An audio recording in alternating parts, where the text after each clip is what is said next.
an objective fact. As Speaker Ohana said before the Knesset yesterday, quote, "Whoever saves one life, it is though he has saved an entire world." That's what some of the rabbis there would say, some of the sages he noted would say. It's an indisputable fact that no president has undertaken the work of saving lives and pursuing peace with such determination and with such remarkable success as President Trump. And under his leadership, we are witnessing the dawn of a new golden age, not just for America, but for the entire free world. The world is changed by these actions and strong leadership. American strength is good for free people around the world, as we say always, and peace through strength is maintained. There will be more to share on this in the weeks ahead, but today marks the start of this effort that we'll embark upon together, this joint parliamentary project, and I'm honored to do it alongside our ally and my counterpart in Israel in leading that effort. Welcome to day 14 of the Democrat government shutdown. It's 2 weeks of Democrats in Congress inflicting untold pain on the American people for nothing other than pure politics, as we've explained at this podium every day of the shutdown. Today, Senate Democrats will have their 8th chance to end this mess by passing our clean, nonpartisan continuing resolution, the government funding bill that would end all of this immediately. Over 3 weeks ago, the House passed that bill, and you all know the details of it. It is completely clean. There are no policy changes, no partisan riders, no gimmicks or tricks at all. All it does is keep the lights on at the current funding levels for a few extra weeks while we complete the normal appropriations process. Now compare that to the Democrats' counterproposal. They're demanding $1.5 trillion in new spending paid for by American taxpayers. And I want you to be specific. I want us to be specific. I want you to know what that counterproposal includes, because we've not yet gone into all the details of it, because it's large and very absurd. But here's some of the highlights of this. It would reverse common sense reforms that Republicans made in the Working Families Tax Cut that keep illegal aliens off taxpayer-funded health care. This is a fact. Page 57, section 2141 of their counterproposal, as we've been posting everywhere. And it would, they would add the illegal aliens, non-citizens, back to taxpayer-funded benefits. It would cost taxpayers nearly $200 billion.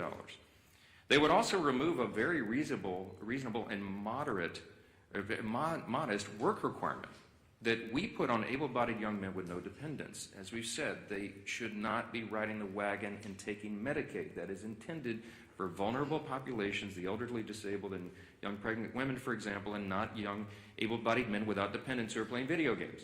We put that into the law because it's common sense. Their counterproposal would reverse that, so taxpayers would be funding them again. They would make in their counterproposal permanent COVID-era Obamacare subsidies without any income caps or any other reforms at all. They would make that permanent. That would cost taxpayers an estimated $358 billion. They would take away the $50 billion that we put into the law to support rural hospitals. They would remove that. And they would send $500 million to liberal news outlets by refunding the Corporation for Public Broadcasting. It would also restore up to $5 billion of American taxpayer funds for wasteful spending for international projects. Here's a couple of examples. This is in their legislation, their counterproposal on the CR to keep the lights open. This is what they want to do. They want to spend $24.6 million of your hard-earned dollars as a taxpayer for climate resilience in Honduras. They want to spend $13.4 million for civic engagement in Zimbabwe. They want to send $3.9 million for LGBTQI+ democracy grants in the Western Balkans. They want to spend $2.9 million of your dollars for desert locust risk reduction in the Horn of Africa. And $2 million for, quote, organizing for feminist democratic principles in Africa. We are not doing that. These are unserious proposals from unserious people, and they are playing games while real Americans are being harmed adversely by the shutdown. Yesterday, I read you an excerpt from President Obama's speech during the 2013 shutdown when he advocated for a clean CR to reopen the government and resume negotiations. It sounded very familiar. Democrats cheered him on back then, including Chuck Schumer. He himself said some Republicans' refusal to support a clean CR back then was, quote, the politics of idiocy. Take him at his word. So yesterday we decided to do a little count of the number of times that Chuck Schumer has supported continuing resolutions just since he became the leader of the Democrats in the Senate in 2017. That number came out to 29 out of 30 continuing resolutions. That's how many times he wholeheartedly, enthusiastically supported CRs enacted into law. That's a 97% support rate. What's changed? Well, this time his job is on the line. And we've explained this very clearly because everybody can see the obvious political motivation here behind his decision to shut the government down right now. He helped us avert a shutdown in March by doing the right thing and supporting virtually the identically same continuing CR that we're offering today. And his radical base went crazy, and they haven't forgiven him for it. That's why Chuck Schumer is opposed to it today. That's what changed. It's very obvious. This government shutdown is plainly and simply an exercise in image rehabilitation. This is an attempt at image rehabilitation for Chuck Schumer. So selfishly, completely about himself, he is shutting the government down to hurt other people. He needs to show a fight against President Trump so he can keep his left base happy through the next election cycle. How do we know that? Well, his record shows the obvious truth about it. Again, look at the numbers. Chuck Schumer supported CRs to help avert a government shutdown 29 out of 30 times as leader of his party. And he emphatically supported every single CR enacted into law since 2017, except for one. And of course, you won't have to do much research to figure out who was in the White House during that time. If you said Donald Trump, you'd be right. And it doesn't take a genius to see that's exactly the same reason why he's doing this causing these antics today. So what you'll also notice about the CRs is that they become routine. It's the routine thing to do around here. It's Washington's bad habit. And a CR was meant to be a temporary measure. It's meant and designed to just keep the government open and funded for the people while Congress finishes its work on a final budget. And that's not happened in a long time. CRs have become too common. It's the status quo. It's not the way the founders intended for this process to work. The appropriations process was envisioned to be an exercise in good stewardship. They wanted the members of Congress to have open, transparent, bipartisan, line-by-line debate so that we could spend the people's money wisely.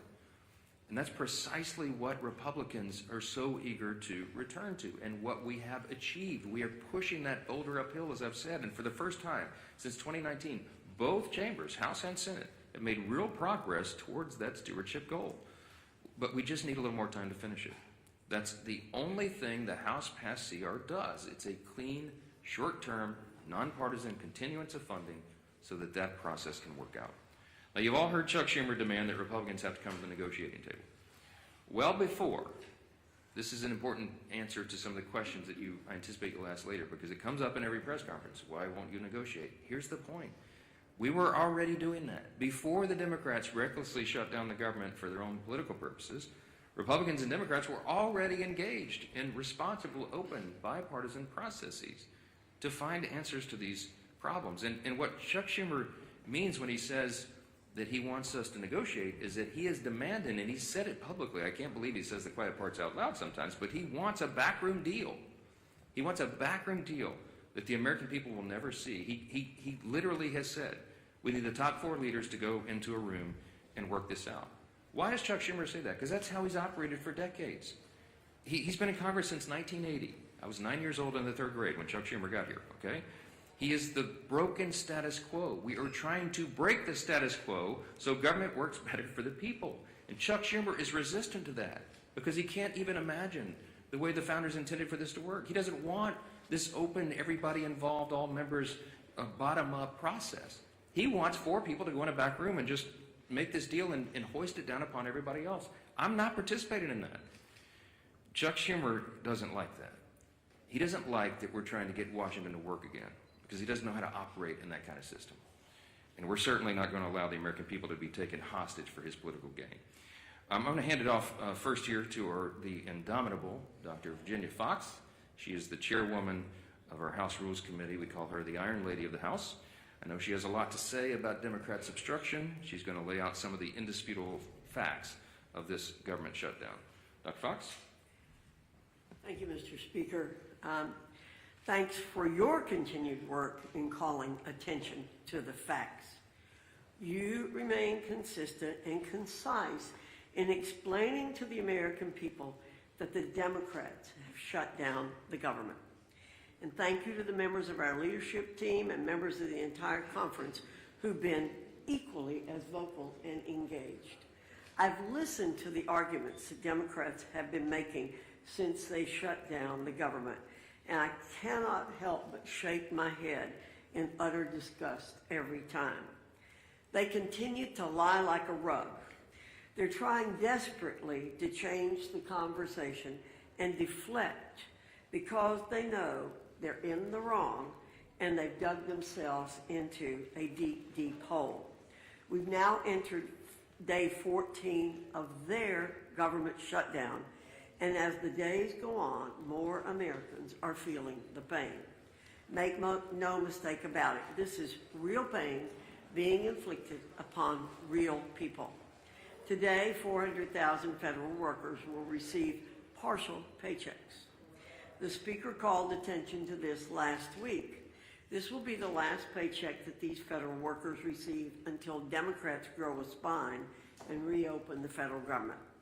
Meanwhile, you have Chuck Schumer in the Senate who said in a recent interview, quote, "Every day gets better for us," end quote. His statement is as callous as it is tone deaf, and it reveals to everyone how the Democrats continue to use hardworking Americans as pawns in their own grotesque political game. I'll close with a quick observation. As the Speaker said previously, there's a real split screen here in Washington that the American people are watching. While Republicans are the ones who have voted and are continuing to vote to reopen the government, Democrats have treated their own shutdown as one big attention-getting activity. They've taken shutdown selfies, posted weird videos of themselves doing everything except working, and they even hosted a live stream that failed to gain any traction whatsoever. How embarrassing. These are not serious people. They continue to play a dangerous game with the livelihoods of Americans. And contrary to what Democrats believe, every day of this shutdown does not get any better for the American people. That's a stone cold fact. Thank you, Mr. Speaker. Well, thank you, Chair Fox. And as the Speaker talked about, a lot of people say, why have the Democrats continued this charade of shutting down the government and inflicting pain, real pain on millions of families across America? And the Speaker laid it out real clear. Chuck Schumer filed an alternative bill weeks ago of his list of demands, literally a list of demands that he said have to be met before he releases the American people from this torrential pain he's inflicting. And it includes $1.5 trillion of new spending on far-left wish lists. Things like, yes, taxpayer-funded health care for illegals. It's in Chuck Schumer's bill. He guts rural hospitals, all as part of his demand to open up the government. It's not only not serious, it's also destructive. It's something that would actually hurt this country. And why? All so that he can show the radicals and the far left of his party that he's fighting Donald Trump. Everybody knows that's what this is about. Chuck Schumer is scared to death for his political future. He is way more concerned about his political job than he is about the jobs of millions of American families. And it's having a real impact on those families. Today, as has been pointed out, day 14 of the government shutdown that Chuck Schumer imposed on the country, and it is the day where checks would normally be starting to be processed for all of the government workers, many of whom will not get a paycheck because of Chuck Schumer's shutdown. You're already starting to see flight delays, families trying to go visit a relative, maybe go see one of their family members get married go on a family vacation. They're not able to do that because of Chuck Schumer's shutdown. Our men and women in uniform at risk of losing their pay. And I will credit Donald Trump for a lot of things, but if you look, President Trump has not sat by and just waited for Chuck Schumer to get over his tantrum. President Trump has continued to do his job for the American people. And thank God, because the world is a safer place with President Trump at the helm. We saw that yesterday. What an historic day. And again, a real contrast to the temper tantrum that Chuck Schumer's having to appease the most radical elements of the far left base here in America. President Trump traveled to Israel, traveled to Egypt to sign historic peace accords, to oversee the release of hostages. Finally, all of the living hostages returned home to their loved ones after more than 2 years since the October 7th attack by Hamas. And one of the hostages, I think it's really important to hear this, because when you talk about real leadership, not just here in America, and the leadership that President Trump has provided to our country, but what that leadership means to the world, not only to our allies, but to the bad guys around the world. And yes, there are really bad people around the world. One of the former hostages who was released yesterday, Omar Shem Tov, credited President Trump with getting the hostages home. And he said, Hamas, quote, was very scared of Trump. They wanted Kamala to be elected. As soon as Donald Trump was elected, they understood that he wanted to bring us back home. So immediately, the way they treated me changed. That was a direct quote from one of the hostages who was released yesterday. You can see that leadership by President Trump on the world stage. And just such an historic day. A day where people were literally dancing in the streets in Middle Eastern countries. Peace in the Middle East. It used to be a platitude that for decades seemed to be a mirage in the desert. And yesterday it became a reality because Donald Trump said he was going to do something that nobody else thought could be done, but he knew it had to be done. And he made it happen and gave so much closure, important closure to those families, brought their loved ones back home, but told the bad guys that you're on alert. It's a new day in the world. You're seeing all countries come together to see that moment in Egypt where countries from all around the world stood up to terror and said, we're going to restore peace in the Middle East. We're all going to be a part of it. And there's only one man that brought that together, and it was Donald Trump. Even during a time where the contrast of Chuck Schumer throwing a temper tantrum here at home just to appease the most radical elements of his base, so that on the 18th, when they have the Hate America rally that everybody knows is coming, and that everybody knows Chuck Schumer needs to deliver a shutdown government to them to appease them. Well, how about you think about us? How about you think about those families who are struggling today because of Chuck Schumer's shutdown? There are real consequences to what Chuck Schumer is doing. Regardless of who he thinks he's appeasing, he is hurting so many people, millions and millions of people.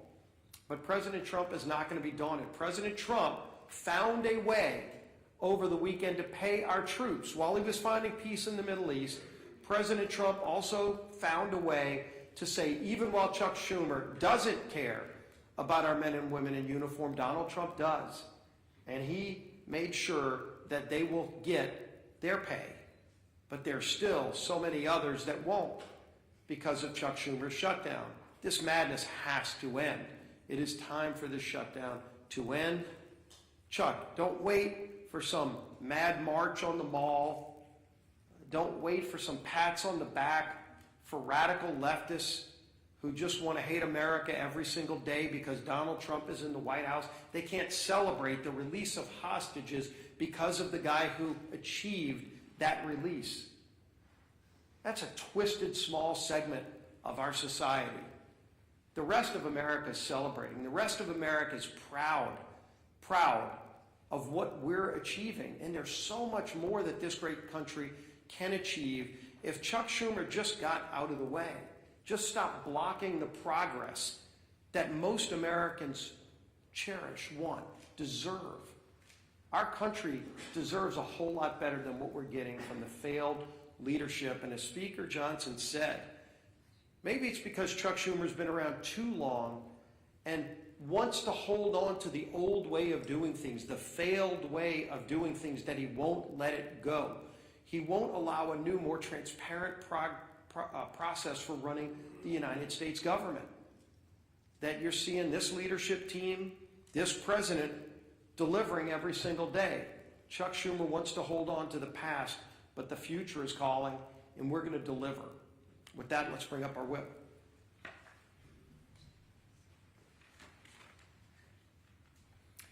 As the speaker noted, today should be a day of celebration. President Trump achieved a historic peace deal in the Middle East. The last living hostages held in captivity by Hamas have been returned with their families, reunited with their families. Yet, we're all here today marking day 14 of the Democrat shutdown. And to make matters even worse, if the Democrats had things their way, this would also mark the first week that our troops would not receive their paychecks. But thanks to the leadership of our Commander-in-Chief, President Trump, members of the military and their families will not be used as pawns in Chuck Schumer's shutdown game. Come tomorrow, our troops will get paid. But the consequences of the Democrat shutdown are real. And unfortunately, they're only just getting started. OMB has already been forced to lay off its first round of federal workers. It doesn't have to be this way. Chuck Schumer, if you open the government today, this would end. If the Democrat shutdown continues, though, more Americans won't see a paycheck at the end of this month. Benefits like SNAP will be put at risk. Airports will be flooded with flight cancellations and delays amid the busiest time to travel all year. And the list goes on and on. Why? Because Chuck Schumer and the Democrats would rather cater to the pro-terrorist wing of their party than to reopen our government. We've said it from this podium, it feels like 1,000,000 times, and we'll say it again. Republicans have done our job. We have a nonpartisan clean CR ready in the Senate to be sent to President Trump's desk immediately, tonight, if they will pass it. We only need 5 Senate Democrats to break ranks with Chuck Schumer, vote for the same CR that they supported just 6 months ago, and reopen the government for the people they were elected to serve. But they have refused to do so 7 times and counting. And each time that they do, hardworking Americans are forced to pay the price. Our message to Senate Democrats today is the same message we've been saying since September 19th. Stop the political games, pass our clean CR, and reopen the government today. With that, I turn it over to our conference chair, Lisa McClain. Well, good morning, everybody. Thank you for being here. And like my leadership team behind me said, it is a glorious day. Think of what happened yesterday. Just imagine for one moment you are a family member of one of the 20 hostages that were released. I mean, think of how that had to make you feel. We all watched it on TV, right? Joy, exuberation. I mean, there were tears of joy. There was relief. There was peace. And that was done because of our president, Donald Trump, put politics aside and said, I am going to stand up for the people. And he brought peace in the Middle East. He talked about it, yes, but yesterday he did it. And actions speak louder than words. He said enough of the political games, and I'm actually going to do what's right. Now compare and contrast that to what's going on today. Chuck Schumer and the Democrats are putting politics over people. So instead of it being a joyous day that we celebrate, here we are in another government shutdown, 14 days in the making. And why? Just ask yourself why. It's clean, no gimmicks. It's absolutely clean. The speaker, the leader, the whip we all said no gimmicks. Let's not use the American people as a pawn. Let's do what's right. Let's do something different and actually fund the government in the right way. What a concept. And Democrats, my goodness gracious, they absolutely do not want that to happen. Like the speaker said, Chuck Schumer wants all four leaders to get behind the scenes and make a deal. We're not going to do that. That's not how government is supposed to work. And I know I sound like a broken record, but the way to end this shutdown is really, really simple. Pass the bipartisan clean funding bill that the House approved weeks ago. The Republicans voted to keep the government open. Call your Democratic senators. They're voting to keep it shut, not us. So when you ask what negotiation, there's nothing to negotiate. We already passed. We said yes, right? Democrats won't do it. They'd rather please their radical base than put America first. Listen, I'm grateful to President Trump for finding a way to keep milk flowing to moms and babies through the WIC and paychecks going to our troops. Yes, I'm happy, but that's not going to last forever. Right? So there again, he's even putting people over politics. I mean, come on. But let's be clear. These emergency measures can't fully fix the Democrats' damage. He can try, but at some point in time, they're going to end.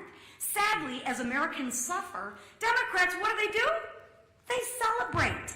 As workers worry about their paycheck, Bernie Sanders worries about his leverage. As TSA agents and air traffic controllers show up without pay, Democrats brag they won't budge until planes fall out of the sky. Really? Really? Seriously, that's the Democrats' motto. I'm not budging till planes fall out of the sky. I'm going to teach you women, you women and children and everybody a lesson. Really? Really?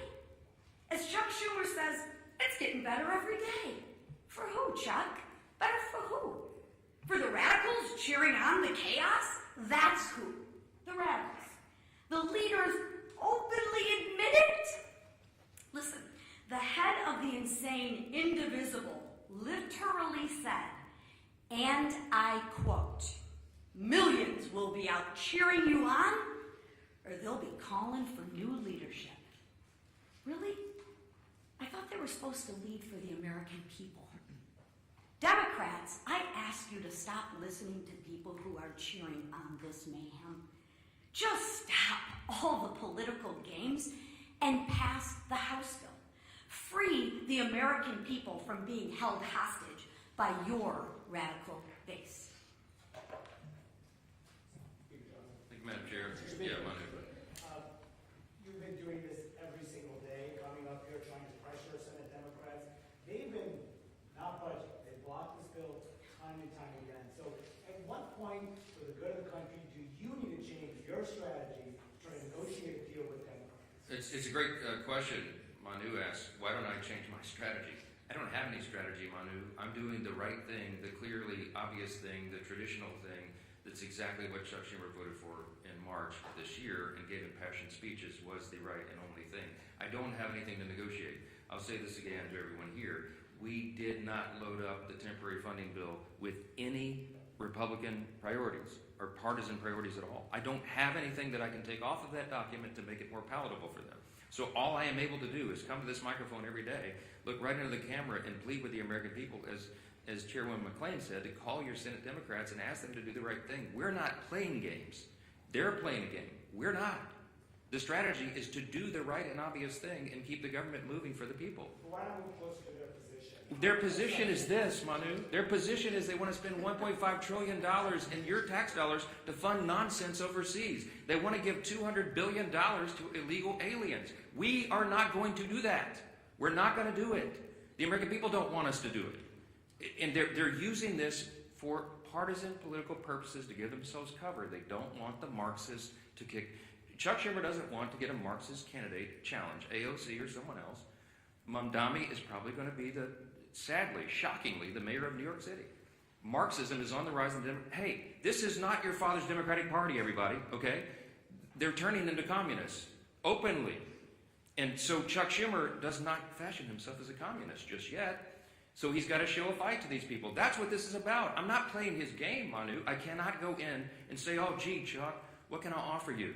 You know what? Maybe we'll just send $10 billion overseas to LGBTQ plus, initiatives in, the Horn of Africa or Malaysia or wherever you want to do that. No, we're not wasting taxpayers' dollars. Chad. Mr. Speaker, good morning. Thank you.